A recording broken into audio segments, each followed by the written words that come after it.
He gave food to 2 Apache sisters.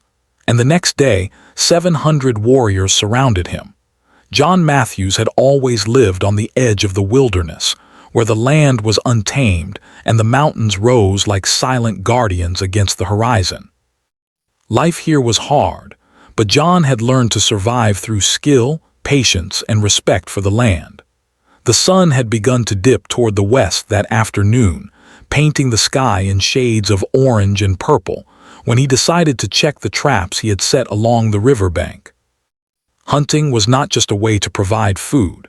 It was a matter of survival, and John knew that a single misstep could leave him with empty hands and a cold night ahead. As he walked through the tall grass, his boots crunching over the dry earth, John's sharp eyes caught movement near a cluster of rocks at the edge of the river. At first he thought it was an animal, maybe a deer or a coyote, but as he drew closer, he realized it was 2 young girls. They were sitting close together, their thin legs tucked beneath them, looking smaller and more fragile than he had imagined. Their clothes were torn and dirty, and their faces carried the traces of hunger and fear. John slowed his steps, keeping his hands visible so they would not feel threatened. The girls noticed him immediately. Their eyes, wide and alert, followed his every movement.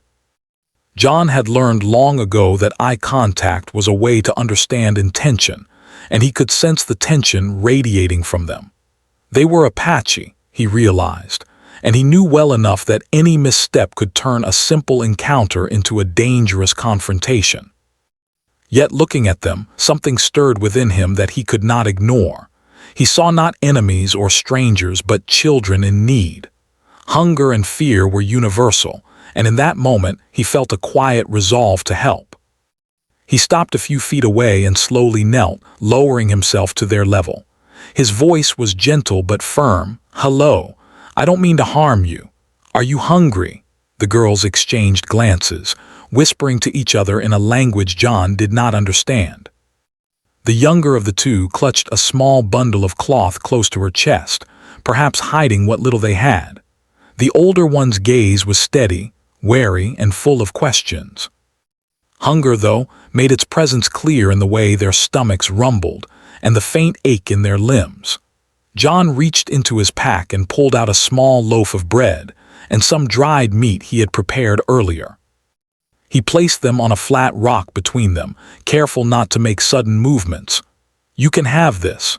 There is more in my cabin if you need it," he said, his voice calm and reassuring. The older girl's eyes narrowed, suspicion flickering across her face. She glanced toward the woods behind her, as if expecting danger to spring from the shadows. But the younger one reached forward hesitantly, touching the bread with her small fingers. Hunger had overtaken fear. The 2 girls began to eat, slowly at first, then with a growing sense of relief. John watched silently, careful not to disturb them. He remembered his own childhood, when food had been scarce and every meal was precious. The way the girls' eyes brightened as they bit into the bread reminded him that compassion was one of the few things that could bridge even the deepest divides. They did not speak his language, and he did not know theirs, yet communication happened without words.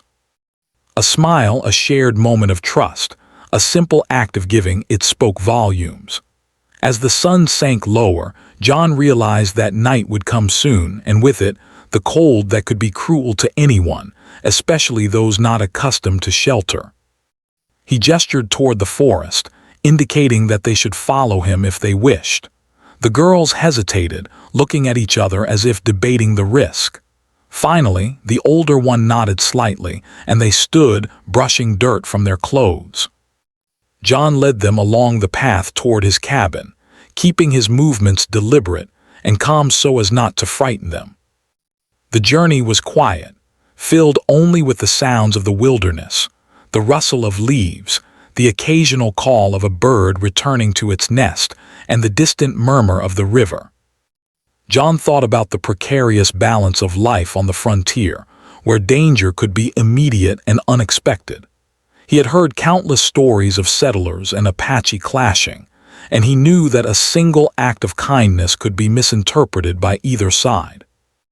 Yet, as he glanced at the girls walking beside him, he felt certain that helping them was the right choice. When they reached his cabin, a small wooden structure surrounded by a fence of rough-hewn logs, John opened the door and gestured for them to enter. The cabin was modest, with a stone fireplace, a few shelves, and a couple of simple beds. It smelled faintly of wood smoke and dried herbs, the comforting scent of someone who lived in harmony with nature. The girls stepped inside cautiously, eyes wide with curiosity and a hint of fear. John set more food on the table, along with some fresh water. The younger girl drank greedily, her hands shaking slightly as she cupped the water. The older one watched John carefully, her expression unreadable, but slowly she reached for the food, her movements less hesitant than before. John could see the tension in their bodies begin to ease, the relief of being fed and sheltered settling in. For a brief moment the world outside, the conflicts, the mistrust, the harshness of frontier life, seemed distant and unimportant. John sat across from them, making no sudden moves. He wanted them to understand that he was not a threat. He tried to speak softly, using simple words and gestures, offering reassurance. The girls watched him, their initial fear giving way to cautious trust. John realized that sometimes the simplest acts, offering food, sharing warmth, showing patience, could create bonds stronger than any spoken agreement. As night fell, John built a small fire in the fireplace. The flames cast dancing shadows across the walls, and the girls sat close together, warming their hands and listening to the crackle of the wood. John prepared a small bed for them in a corner, covering them with blankets he had kept for guests or emergencies. The older sister gave him a small nod of thanks, a silent acknowledgement of the kindness he had shown. The younger one smiled faintly, a rare and precious expression that warmed John's heart. Outside, the wind howled through the trees, carrying the cold that would have been unbearable if they were left alone. Inside, however, the cabin was warm and safe. John reflected on how fragile life was on the frontier and how easily mistrust could lead to violence. Yet tonight, trust had taken root, fragile but real. He did not know what tomorrow would bring or how others might react to his actions. But for now, he allowed himself to simply be present, sharing food, warmth, and humanity with two young girls who had nowhere else to turn. As he finally settled down to rest, John could hear the girls' soft breathing, the rhythm of sleep slowly taking over. He felt a strange sense of peace, knowing that in a world often dominated by fear and conflict, an act as simple as giving food could carry extraordinary weight. Tomorrow would bring uncertainty, but tonight was a quiet victory, a reminder that compassion could survive even in the harshest of lands. Little did John know, this single evening, the quiet act of feeding two hungry sisters would ripple far beyond his cabin, touching the hearts and decisions of many. It was a moment that seemed small, almost inconsequential, yet its consequences would soon make themselves known in ways John could never have imagined. He had opened his door to strangers, and in doing so, he had unknowingly set in motion a story of trust, respect, and courage that would be remembered long after the fire had burned low and the night had passed. The next morning, the sun rose slowly over the jagged peaks of the mountains, spilling gold and pink light across the valley. Birds sang their morning songs, and the gentle rustling of leaves whispered in the soft breeze. John Matthews woke early, as was his habit, checking his cabin and the surrounding area. He expected the usual quiet of the frontier, but something felt different. There was a tension in the air, subtle but undeniable, like the calm before a storm. As he stepped outside, John noticed unusual tracks in the soft soil near his cabin. They were fresh, numerous, and unlike any ordinary animal prints. His heart beat a little faster. He had heard countless stories of settlers clashing with the Apache and knew well enough that even small missteps could lead to danger. He called his neighbors, a few families scattered across the hills, to warn them of the potential presence of visitors. Some came immediately, their faces a mix of curiosity and concern. Others stayed behind, unsure whether to trust John's instincts or fear what might come. "Be careful, John," said Samuel, a friend who had lived in the area for years. "The Apache don't usually come this close without reason. You don't know what you've stirred up." Samuel's eyes were serious, full of the weight of experience. John nodded but remained calm. He trusted his judgment and felt strongly that his actions the previous day, feeding the two young girls, were guided by compassion, not folly. "I understand," he replied, "but they were just children. I couldn't turn them away." While his neighbors expressed concern, the two Apache sisters stirred inside the cabin. They had slept better than they had in weeks, wrapped in blankets and safe from the cold night. The younger sister had begun to smile, a rare expression of trust and relief. The older one, however, remained cautious, her eyes scanning the room, her posture tense. She understood the risks of being near a settler and had been taught to trust no one outside their tribe. Yet something about John, the way he had offered food without expectation or fear, had made her pause. Outside, John prepared breakfast, the aroma of fresh bread and simmering stew filling the small cabin. He glanced at the girls and smiled gently. "Eat," he said simply. They obeyed, still hesitant but visibly less afraid than yesterday. As they ate, John watched them, noting their strength and resilience. Even in the face of hardship, they moved with a quiet dignity that reminded him of the Apache stories he had heard from traders and travelers. These were not weak children, they were survivors. As the morning passed, word of the encounter had already begun to travel. The sisters, upon returning to their camp briefly, had told their family and tribe about the man who had helped them. Stories in the frontier spread quickly, sometimes exaggerated, sometimes precise.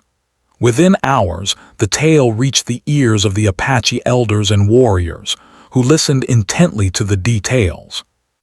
A man who would feed their children without fear or expectation was unusual, rare, even. Trust was a precious commodity, earned through years of careful observation and deeds. John's act of kindness had begun to echo far beyond the small cabin by the river. Meanwhile, John worked on his chores, chopping firewood and mending a fence. He could feel the eyes of the forest upon him, aware that something was stirring. Occasionally, he glanced toward the path leading to the river, half expecting to see someone approaching. Yet the day passed with an uneasy calm, and John allowed himself a small sense of relief. He thought about the fragility of life on the frontier and how quickly a day could turn from ordinary to life-threatening. Small acts could have enormous consequences, he reminded himself, and this day had already proven that truth. Around midday, neighbors who had remained nearby brought news. "I've seen scouts in the distance," said a young man named Peter, "not far from the edge of the valley. They're moving quietly, but I don't know why." John nodded, understanding the implication. If the Apache were indeed coming, it could mean confrontation, or, as he hoped, understanding. He knew that fear and miscommunication often led to conflict, and he silently wished that the story of his kindness would reach the right ears before violence could erupt. Inside the cabin, the girls began to play quietly, using sticks and small stones to entertain themselves. Laughter, even soft, filled the space and reminded John of why he had chosen this path of kindness. These were children, after all, and their happiness mattered as much as survival. He also knew that trust was fragile. One wrong word, one abrupt movement, could shatter the fragile bond they had begun to form. So he moved carefully, never making sudden gestures, always keeping his intentions clear. As the afternoon sun climbed high, John decided to prepare more food to share with the tribe should they arrive. He roasted venison over the fire and baked bread, arranging everything neatly in baskets. This was not just sustenance, it was a message of goodwill. In his mind, he imagined the chief, and the warriors receiving food without fear or hostility, seeing that not all settlers were enemies. It was a gamble, yes, but one he felt compelled to take. Acts of generosity could ripple outward, he believed, creating bonds where suspicion had once ruled. By late afternoon, the air had grown tense. Birds had grown quiet, and the forest seemed to hold its breath. John and his neighbors saw more figures moving in the distance, small at first, then more numerous. From atop a hill he could count dozens of figures, moving steadily but purposefully. His stomach tightened. This was no ordinary visit. Whether friend or foe, he would need to remain calm, thoughtful, and cautious. He spoke to the girls, trying to prepare them as best as he could, though they were too young to fully understand the danger.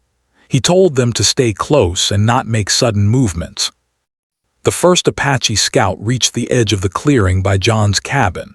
He was young, strong, and alert, his eyes scanning for danger while maintaining a respectful distance. John greeted him with a calm voice. "You are welcome. There is food here and no harm will come to anyone." The scout hesitated, studying John's expression. There was no anger, no threat, only honesty. Slowly, he gestured to the distance, calling others forward. John counted the figures as more appeared.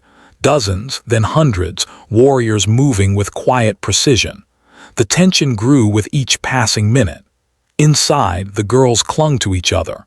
They had never seen so many members of their tribe gathered at once. Fear flickered across the older sister's face, but she also felt a sense of pride. The tribe had come, drawn by the story she and her sister had told. She realized that John's kindness had reached far beyond the immediate moment, resonating in a way she had never imagined.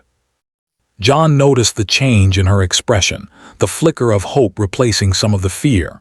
He understood that trust, once established, could bridge even the widest gap between cultures. The scouts stopped at the edge of the cabin, waiting for a signal. John stepped forward, hands raised in a gesture of peace. His neighbors watched silently, holding their breath. Every movement mattered. He offered the food he had prepared, placing it on the ground as a gesture of goodwill. The scouts approached cautiously, accepting the food without aggression. John smiled, sensing that this first step, simple, deliberate, human, was beginning to change the mood. The scouts tasted the food, nodded to John, and gestured back toward the hills. They would return with the rest of the tribe. As the sun began to dip toward the horizon, the first signs of the main group of warriors appeared on the hills. Hundreds of men moved in silence, disciplined and purposeful. John's heart beat steadily, his mind focused. This was the moment he had been preparing for in thought, though he had never imagined it would come so soon. He kept his posture relaxed, calm, and non-threatening, ready to meet the chief and his warriors with honesty and respect. The girls watched silently, their eyes wide, understanding that the next few hours could shape the lives of everyone involved. John realized that yesterday's simple act, giving food to two hungry girls, had started a chain reaction. What seemed like a small, personal gesture had reached across cultural boundaries and created curiosity, respect, and anticipation. Now the story he had set in motion would unfold, testing his courage, his understanding, and his ability to maintain trust in the face of uncertainty. The frontier had always been unpredictable, but John felt a quiet confidence that honesty and kindness could guide the outcome. The sun had almost disappeared behind the distant mountains, leaving streaks of gold and red across the sky. Shadows grew long across the valley, and a cool breeze swept through the trees. John Matthews stood at the edge of his cabin, his eyes scanning the horizon. Hundreds of figures were moving steadily down the hills toward him. These were not ordinary travelers or hunters. They were Apache warriors, disciplined, alert, and cautious. John felt a mixture of tension and resolve. He knew he must remain calm.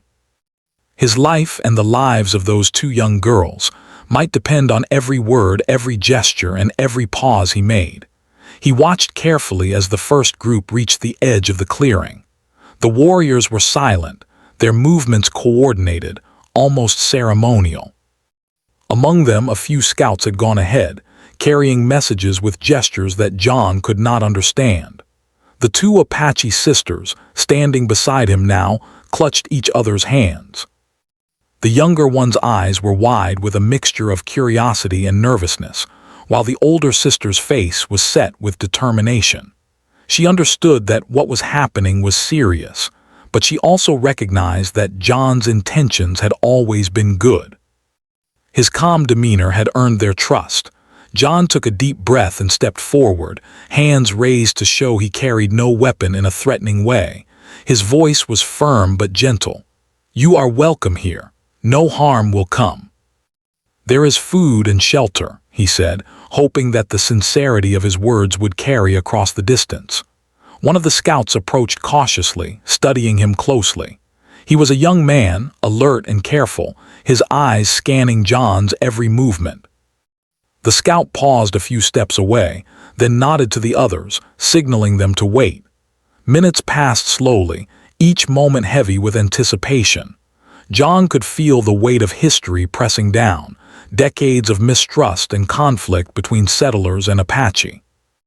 Yet in that moment, something fragile and precious was forming, the possibility of understanding. The scout stepped closer and gestured for John to remain where he was. John obeyed, his mind focused on maintaining calm and demonstrating respect. He knew that even a small misstep could undo the trust he had worked so hard to build. The sisters began to move forward slightly, as if to show that they recognized John's good intentions. The older sister, acting with quiet courage, mimed the act of sharing food. She pointed toward John and made a motion as if handing bread to someone. The scout's eyes widened in recognition, and he nodded again, speaking softly to the others in his language. John understood, without words, that the tribe was beginning to comprehend the meaning of his actions. His kindness had reached them, even before a single word had been exchanged directly with the chief. As the warriors advanced, John noticed the variety of ages among them. Young men, strong and alert, moved alongside older men with weathered faces and deep-set eyes. They all carried traditional weapons, bows and spears, but there was no sign of aggression yet. They were cautious, curious, and respectful. John could see that the chief was somewhere in the middle of the formation, moving slowly, observing the situation carefully. He knew that the coming encounter would require patience, humility, and honesty. John's neighbors, who had gathered behind him, whispered nervously. 700, one said under his breath. 700 warriors. The number seemed impossible, overwhelming, but John did not falter. He had faced danger before, yes, but this was different. This was a test not of strength or skill, but of character. He kept his posture relaxed, yet confident, ensuring that he appeared neither weak nor threatening. The two girls remained at his side, a living testament to the act that had drawn this attention. Finally, the chief appeared. He was taller than most men, with an aura of authority that commanded attention without aggression. His face was serious, lined with the experience of many years and many decisions that had shaped the lives of his people. He rode a sturdy horse, moving slowly to show both caution and control. John instinctively stepped forward, keeping his hands visible and lowering himself slightly in a gesture of respect. The chief's eyes met his, studying him intently, and John returned the gaze, holding steady. For a long moment, neither spoke. The air was thick with anticipation. The warriors formed a loose circle around John's cabin, giving space but ensuring no one could approach unnoticed. John felt the tension, but he also felt a quiet hope. He had prepared for this possibility, thinking through every scenario in his mind, yet nothing could truly prepare a man for the weight of 700 eyes upon him. The older sister then moved slightly forward, pointing toward John and miming again the act of giving food.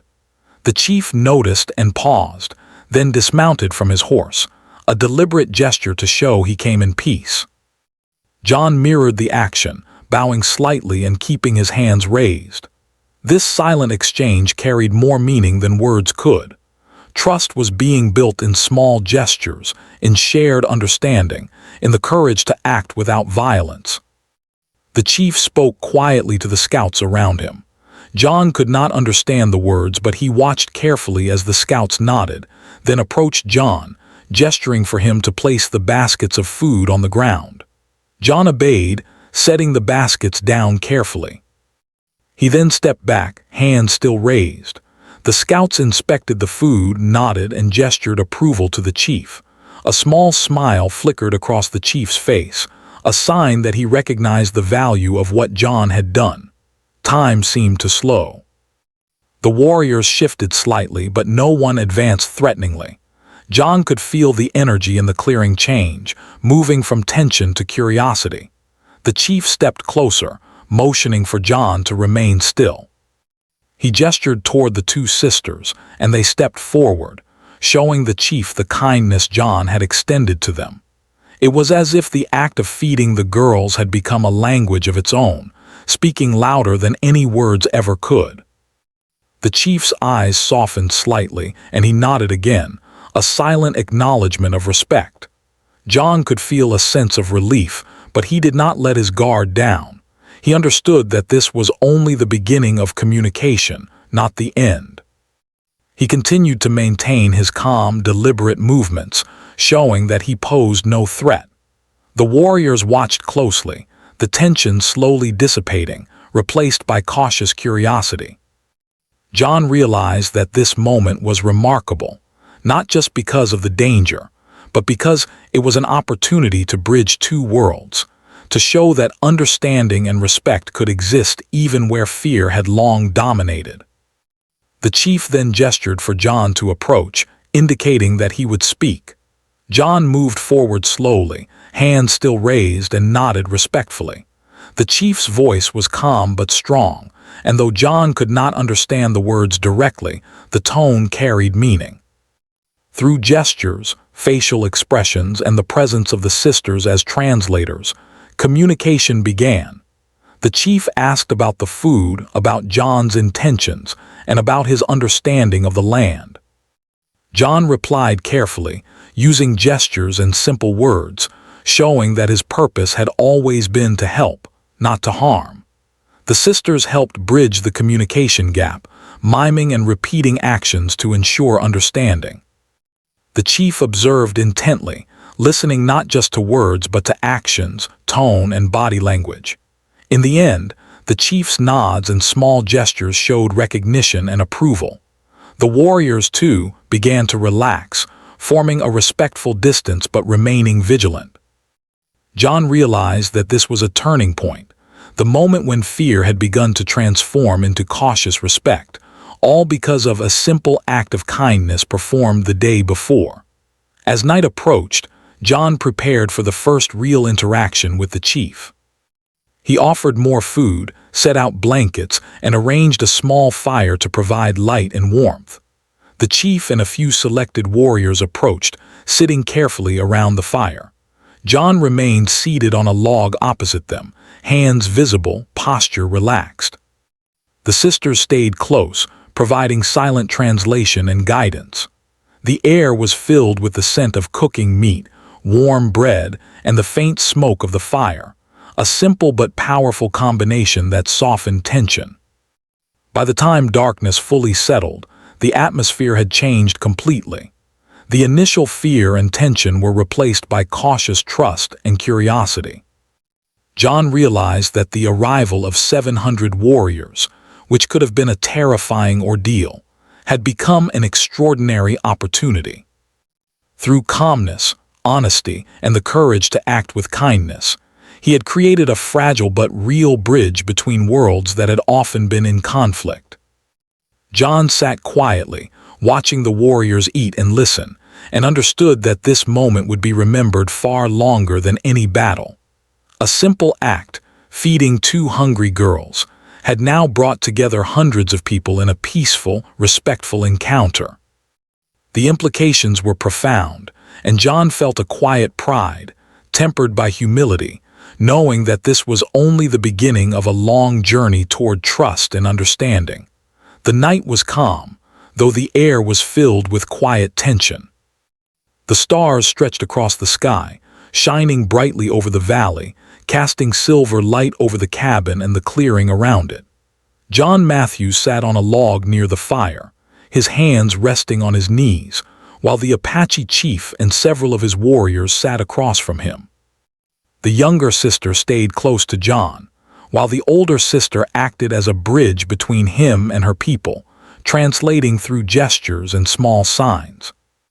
The fire crackled softly, sending occasional sparks into the night, but the warmth it provided was more than physical. It brought a sense of connection, a meeting of worlds that had often been distant and hostile. John had spent hours thinking about this moment. He knew that building trust required patience, understanding, and honesty. This was not a simple conversation. It was the start of a fragile relationship that could shape the lives of both the settlers and the tribe. He offered more food, placing it carefully on the ground in front of the chief and the warriors. The chief observed carefully, examining the gesture before allowing the food to be taken. This simple act, John realized, was a demonstration of goodwill and respect. It was not enough to say words. Actions mattered far more. The chief gestured toward John, inviting him to speak, though John did not yet understand the full extent of what would be asked. He spoke calmly, using gestures and simple words to show that his intentions were peaceful. He indicated that he had no desire to harm the tribe, that the girls had been hungry and in need, and that he had only offered food out of compassion. The chief's eyes narrowed slightly, as if assessing the truth in John's words. John met the gaze without flinching, knowing that honesty and transparency were his strongest tools. The older sister stepped forward, helping to translate through gestures, pointing to the food, to the cabin, and to John himself. She demonstrated his kindness, showing that he had acted without threat or expectation. The chief studied her carefully, nodding slowly. He then spoke in his language to the warriors around him, and they responded with quiet murmurs, their expressions ranging from curiosity to cautious approval. John could see that the first layer of tension was beginning to lift. The warriors were no longer merely observing. They were listening, learning, and beginning to understand the meaning behind his actions. Hours passed slowly, the conversation moving back and forth in a rhythm dictated by gestures, careful words, and the firelight. The chief wanted to know John's purpose in living near the river, why he had settled in such a remote location, and whether he intended to harm the Apache people. John answered clearly, indicating that he only sought peace and survival, that he respected the land and its people, and that he would not interfere with the tribe's way of life. Each gesture, each action, reinforced his sincerity. He even demonstrated how he had hunted and prepared food, showing that he was capable of providing for himself without taking from others unfairly. The chief's expression softened slightly. He had seen settlers before, many of whom had brought conflict, fear, and betrayal to the Apache. Yet here was a man who had acted differently, who had extended kindness without fear or expectation. The chief began to gesture toward the surrounding land, pointing to the river, the trees, and the open plains, asking John to show respect for these areas. John nodded emphatically, indicating that he understood and would abide by their wishes. The gesture was simple, but it carried a powerful message of respect for boundaries, culture, and shared space. The warriors, previously tense and watchful, began to relax further. Some approached the food baskets and accepted what John had offered, taking small portions and nodding politely. John watched carefully, ready to respond to any sign of distrust, but none came. The chief then gestured for John to sit closer, signaling that he wished to continue their conversation in a more direct manner. John complied, moving forward slowly, aware that every step mattered. The older sister remained nearby, her presence a bridge between the two worlds, ensuring that no misunderstanding could disrupt the delicate balance. As the evening wore on, the chief began to tell stories of his people, of past conflicts, of lessons learned, and of the importance of trust. John listened carefully, absorbing every gesture, every expression. He realized that trust was not given lightly. It was earned through actions, through patience, and through courage. By feeding the girls and treating them with respect, he had begun the process of earning that trust, but he knew the journey would continue long after this night. The chief's stories were not accusations, they were teachings, meant to test John's understanding and respect. John responded by demonstrating his willingness to cooperate and share. He offered more food, showing that he had enough to provide without taking from the tribe's resources.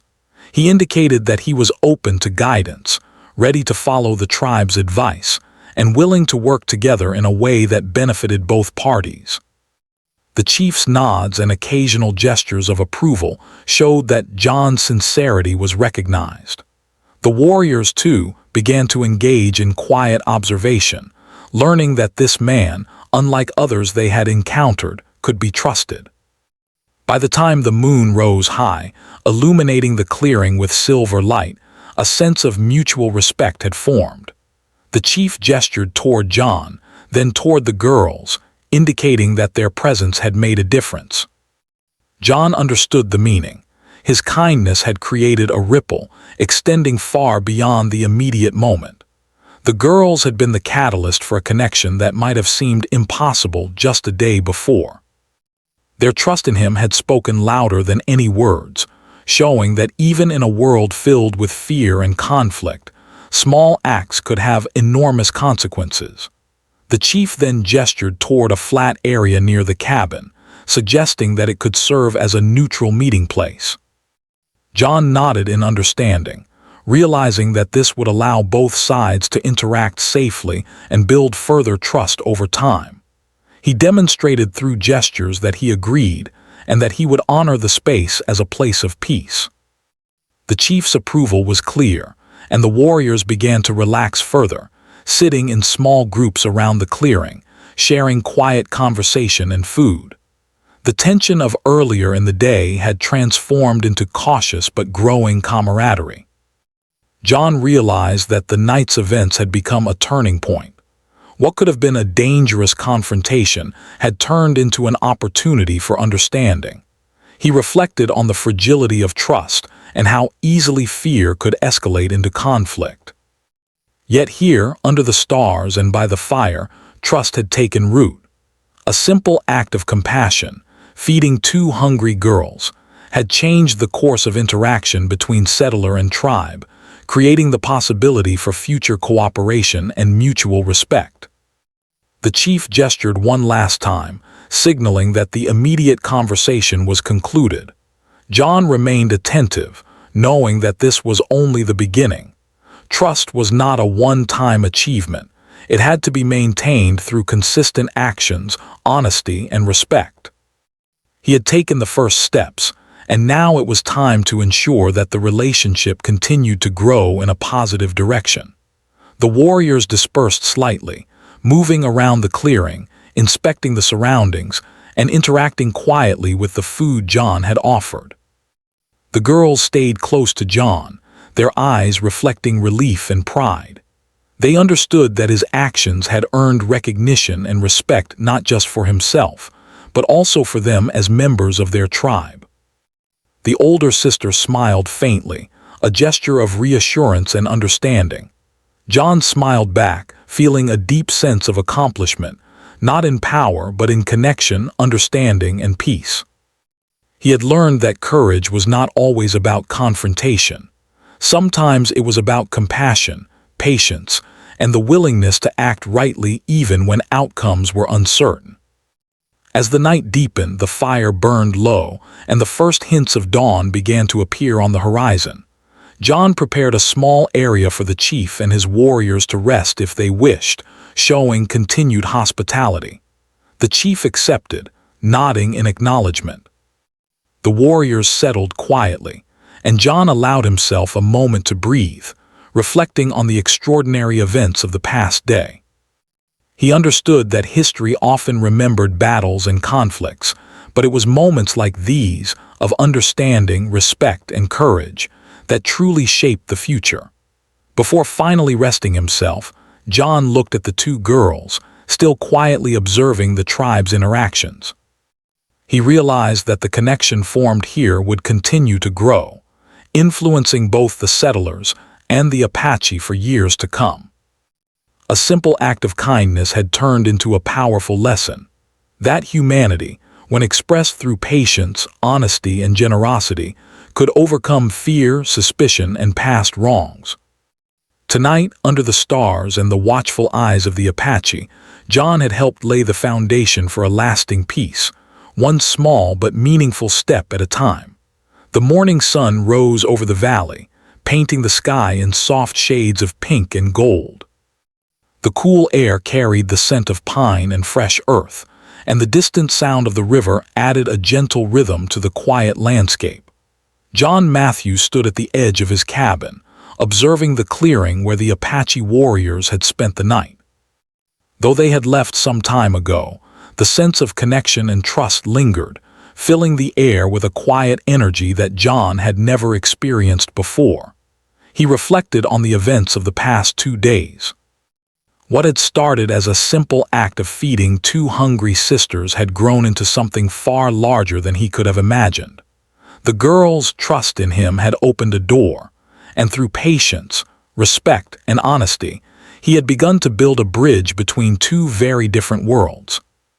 John understood that life on the frontier was full of danger and uncertainty, but he also realized that kindness, courage, and understanding could leave a lasting mark far greater than fear or violence ever could. The younger sister skipped along the edge of the clearing, her laughter a soft, cheerful sound that made John smile.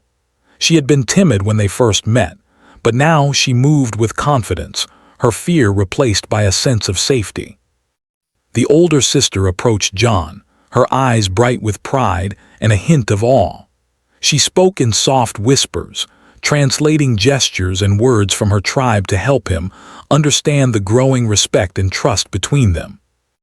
John nodded, grateful for their help and for the lessons they had inadvertently taught him about patience, courage, and the power of compassion. Word of the encounter had spread beyond the valley.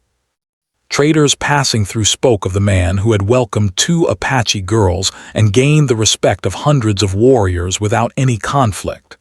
Neighbors, initially skeptical, now came to John for guidance, eager to learn from his example. He welcomed them, sharing what he had learned about communication, empathy, and the importance of listening to understand rather than to respond. Each story he told, each piece of advice he offered, reinforced the idea that simple acts of kindness could have far-reaching consequences. Over the next weeks, John worked to maintain the connection he had established. He visited the tribe occasionally, bringing food, supplies, and gifts, always with respect and humility. The chief welcomed him, not as a stranger or outsider, but as an ally and friend. The sisters often accompanied John, guiding him through the land and helping to explain cultural customs. John learned to move carefully, observing rituals, listening to stories, and understanding the deep wisdom of the tribe. In return, he shared his knowledge of farming, hunting, and life in the mountains, creating a mutual exchange that strengthened the bond between them. Life slowly returned to a routine, yet it was a routine filled with purpose.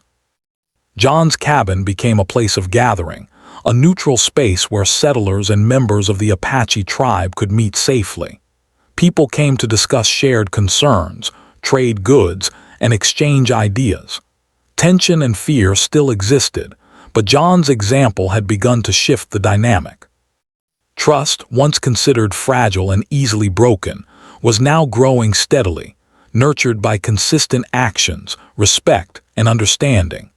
One afternoon, as John repaired a section of fence near the river, he noticed a group of young warriors practicing archery nearby.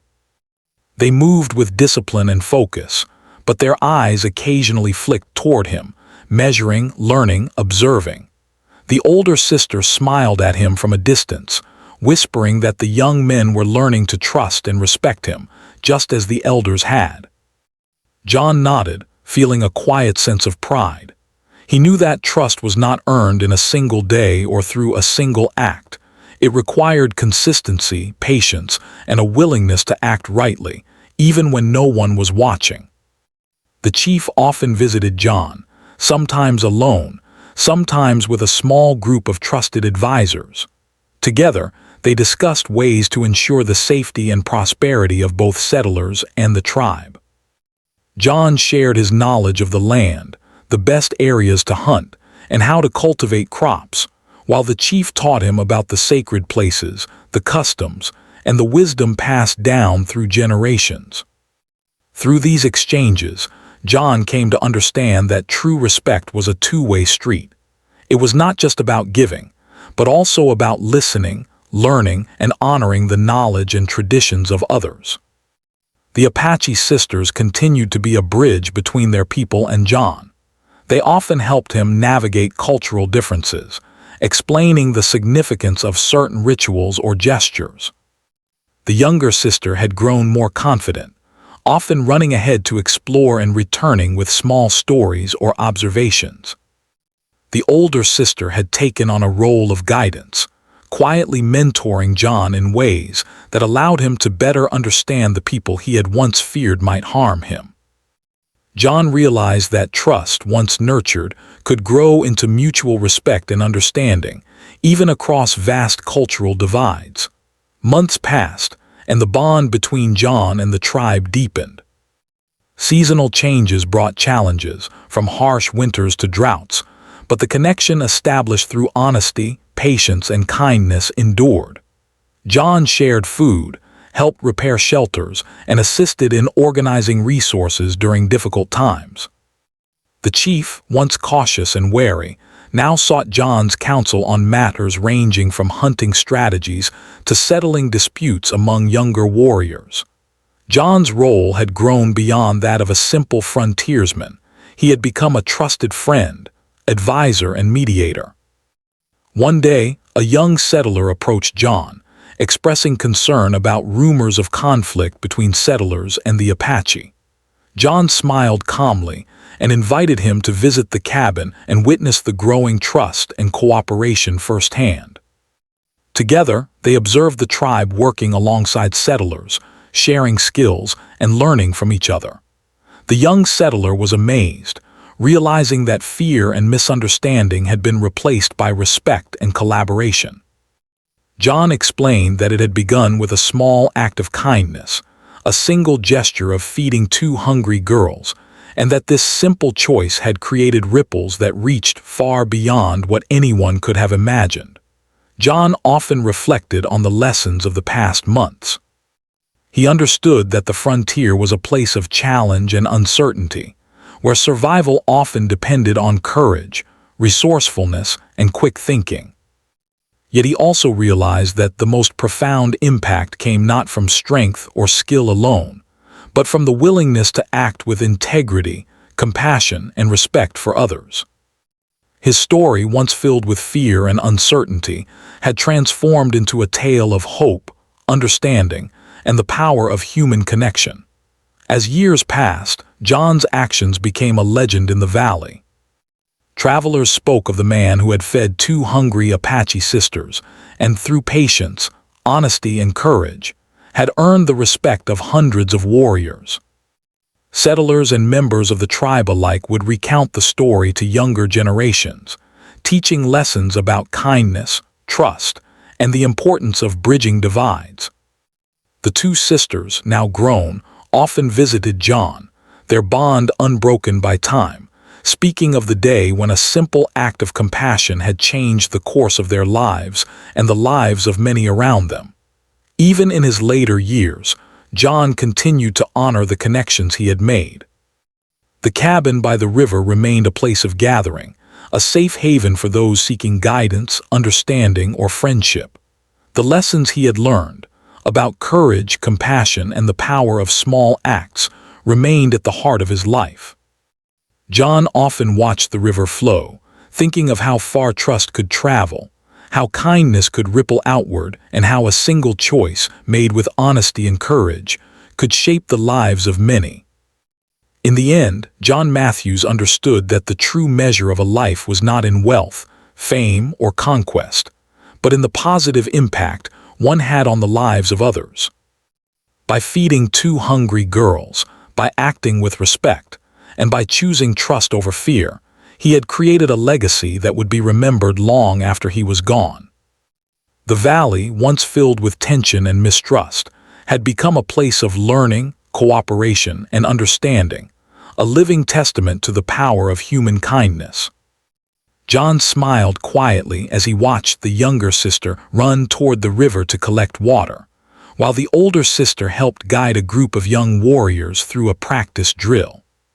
He knew that the bond between settlers and the Apache would continue to grow, shaped by the simple yet profound lessons of patience, respect, and compassion. The story of the day he fed two sisters and the arrival of 700 warriors would be told for generations, not as a tale of fear or conflict, but as a story of hope, courage, and the lasting impact of one small act of kindness. As the sun set once again, casting warm golden light across the valley, John Matthews stood quietly by his cabin, reflecting on the journey. He understood that every life, no matter how small, had the potential to create change. Through compassion, respect, and courage, he had helped forge a connection that would endure, teaching that humanity could triumph over fear and misunderstanding. And in that moment, he felt a deep sense of fulfillment, knowing that the choices he had made had created a lasting legacy of trust, friendship, and hope.